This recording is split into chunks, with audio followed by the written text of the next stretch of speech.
everybody, and welcome to Bios3 Raw TV. Fix this fucking camera angle. Is it better? No. Fucking thing. Alright, there we go. So it's squared up. Squared up. There we go. So this is a response video to Jason Blaha of Juggernaut Fitness's video about meth and cocaine in the sport of bodybuilding. Or, you know, it's actually taken a kind of a different turn nowadays. Let me back up for a second. First of all, Jason said that he had a friend that passed away from doing cocaine as part of his pre-workout stack, or part of his pre-contest stack. And I mean, I didn't know that. Jason, I'm sorry. That sucks. I can't tell you how many friends throughout the years pass away due to various different things. And it seems like the older we get, the more people pass away, and the more it reminds you of your own mortality. And you look at the things that they do, and you think, okay, maybe these were not a good idea from the jump. And doing cocaine, no matter who you are, for any reason, is not a good thing from the jump. Now, I can speak, I don't know about Jason, but I can speak from personal experience with cocaine. I only tried cocaine a couple times. I sniffed it a couple times. Well, I only tried sniffing cocaine a couple times. I tried it like in a club. I tried it once before when I was like about 16. Wasn't really that great. Wasn't until I injected cocaine. I shot cocaine. That's right. Heated up on a spoon and shot cocaine that I really was like, wow, this is something. But it wasn't, it's not my type of high. It wasn't something that I enjoyed that much, so that, you know, I got hooked on it and couldn't get off of it. I just stopped doing it. It was not a big deal. But I don't see how people could train on it, because I didn't feel like that at all. I also smoked marijuana before a workout one time, because someone I knew had told me you can really concentrate really good. Now, I wasn't a big weed guy either, so I smoked weed, went to do the workout, and back then we had fanny packs, hip sacks, and I went into the locker after my workout. I was all fucked up, and my fanny pack was gone. So I went to the front desk. I was like, yo, somebody stole my fucking fanny pack out of the thing. And they're like, why, did you have a lock on it? I'm like, no, I didn't have it. This is a little story time for you guys. I'm like, no, I didn't have a lock on it. And he's like, well, we're not responsible for it. Now, as I'm talking to the guy at the front desk, I'm getting frustrated and aggravated, although I'm high as a kite. This guy comes up and goes, hey, somebody left this on the floor downstairs near the cable crossovers. My fanny pack. I was doing cable crossovers. So I must have taken it out, put it on the ground, and be all fucked up and forgot about it. That was the last time I went fucked up into the gym on weed, and just decided that that wasn't for me. Now, as far as the coke goes, I mean, I don't know anybody that was really, meth wasn't even around, I don't think, in Rhode Island. I never saw it. I never heard about it. Amphetamines were not around. Never saw those. Never heard about them. Cocaine was, I mean, it was pretty common. Cocaine you're going to find anywhere, any town, any city. Doesn't matter how big, doesn't matter how small. And I only knew one kid that was doing it regularly, like to get lean for a show. And he would do speedballs. He would do coke and heroin together. Neither one of them would, or both of them rather, would cut appetite. So he would, you know, well, that's a bonus. And one would pick him up, the other one would level him down, and he would go back and forth. Now, this guy lived. He's still alive. By the grace of God, he lived in, you know, he, as far as I know, has no health complications. But this was a guy that just basically wanted to get high all the time. So I think that a lot of these bodybuilders that are using it, I mean, they claim to use it for, you know, better workouts and they can train harder, but you can pop a couple 100 milligrams of caffeine and get a pretty good workout.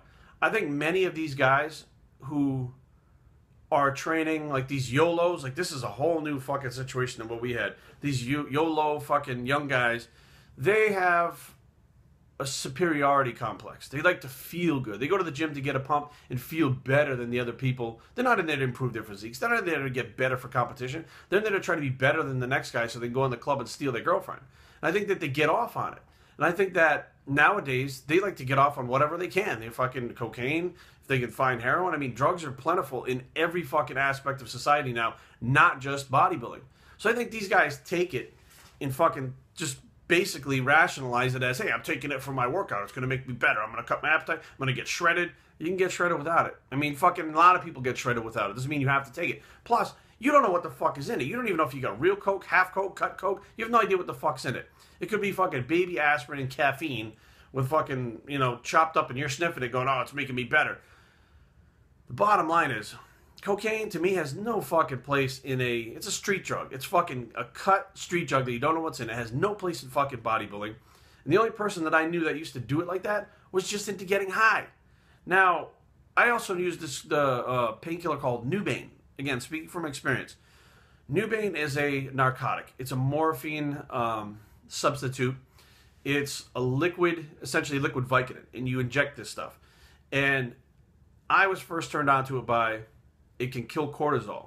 Well, motherfucker, if you're on steroids already, you don't have to worry about cortisol. And it's, well, it can kill pain. Well, you know what? It's a burn in the muscle. If you can't stand the fucking burn in the muscle while you're training, find another fucking hobby or another fucking competitive sport to do. Okay? Because that's not for you if you don't like the pain in the gym. But in my head, I rationalized it. Okay, cortisol. Well, the first shot I took, I was high as a fucking kite. I liked it. So my brain rationalized it as, hey, I'm going to take this for cortisol. And I would take it like before my or after my workout to kill cortisol and be high. And then I was like, wow, maybe if I take it before my workout, then I'll kill the cortisol during the workout, and I'll have pain-free workouts, and I'll kill the cortisol after by taking another shot. Now I'm taking 2 shots a day.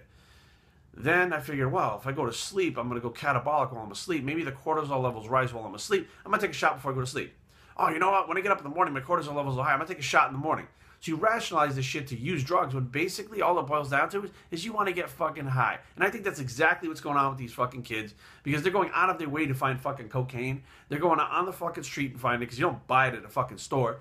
And they're taking chances, not because they want to have a better fucking workout, because there's tons of fucking workout shit that increases your intensity and pumps you up and jacks you up before a workout. These motherfuckers want to get high. And I guarantee you, they're not just doing it before they work out. They're doing it throughout the fucking day. They think it's cool. It's like a big thing.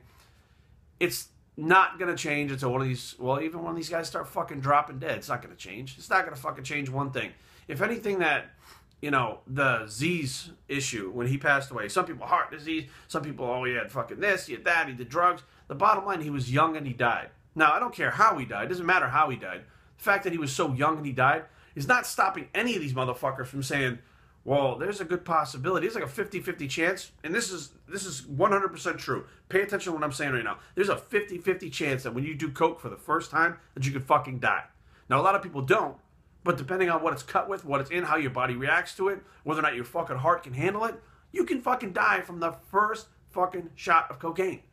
First bump, shot, whatever, of cocaine. Just because you fucking don't doesn't mean you can't the next time. It's one of those things that it's playing Russian roulette, and now young kids are doing it. YOLOs are doing it. And, I heard from a friend of mine that the people in the UK, they said, should I look into cocaine for cutting? I was like, what? What the fuck? Like, 24 years I've been doing this. I've seen one fucking guy that actually did it in 24 years that actually thought that it helped him with his diet. The rest of the motherfuckers that were doing it just wanted to get high and fucking use it as an excuse to use another fucking drug to get high, along with the painkillers they took, the injectable fucking Nubane, the fucking sleeping pills they took, the fucking appetite suppressants they took, and all the rest of the shit that they take is basically just because they're fucking junkies and want to get high. Period. They want to get off, so they fucking rationalize it. Period. So, I don't know. People are going to do what you want to do. It's not going to fucking matter what I say. And you know what? It's not my problem. The bottom line is, the reckless behavior is worldwide. It's not just the people in the bodybuilding industry. It's worldwide when you start looking at, the amount of people that are dying of fucking heroin, and more people pick it up as a habit every day. You see it in the news, like people, let me try that. That's a good idea. Crack cocaine. Let me try that. I mean, these drugs have never fucking made anybody's life better, ever. And people starting them more and more every fucking day. So, is there a solution to the problem? I don't see it. I don't see it. Unless the mentalities change somehow in like a grand sweep through society that changes things to where people don't want to take a chance to be in an altered state and are just happy when they're not unaltered, things are never going to change. Bios3training@gmail.com. Leave comments down below, but don't fight. www.bios3training.com is the blog, and where the don't do cocaine for your fucking diet bicep, and we're out.